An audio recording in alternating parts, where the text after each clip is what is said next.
Hey there, I'm Professor Valeria Martinez. I'm an anesthesiologist and pain specialist. I am employed at the Raymond Poincaré Hospital located in Garches, and I provide instruction at the Simone Weil Medical School. I'm really drawn to this way of teaching because you can teach with a large number of students, things that couldn't be done before. Doing or getting done individually at hospital. So we're going from teaching a few students to 150 to 300 students.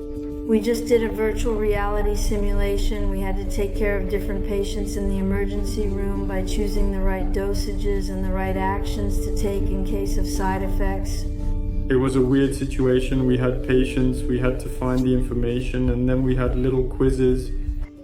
What I particularly enjoyed about the Uptel experience was the ability to create our own experiment. As a teacher, we are completely autonomous to create the experience we want, film whatever we want, and that's something that is very interesting for teachers. I highly recommend it because, first of all, it enables us to do things we can't do directly during our internship. And that makes too, I believe it allows for variety in teaching. You can learn from books and remember better. I found that super innovative. We were really proactive, and it was super nice because we remember 1,000 times better when we're active and thinking.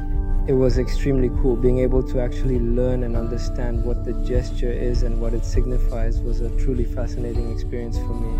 We will be unaware of which syringe to use, and we would be stuck with that particular product.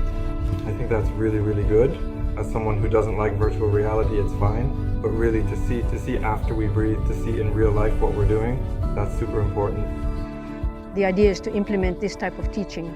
By diving in through virtual reality all the way, health students, not only those in medicine, but also nurses, midwives, physiotherapists, all health students from our faculty will have the opportunity to benefit from these immersion modules. And the idea is to enhance the number of experiences we'll carry out over the next 3 years. So we need to amp up the experiences, increase the number of students who can do these experiments, but also, and this is vital, we need to increase the number of teachers who know how to do these experiments. Since I'm reminding you, one of the advantages of this Uptel platform is being able to be self-sufficient in carrying out experiments.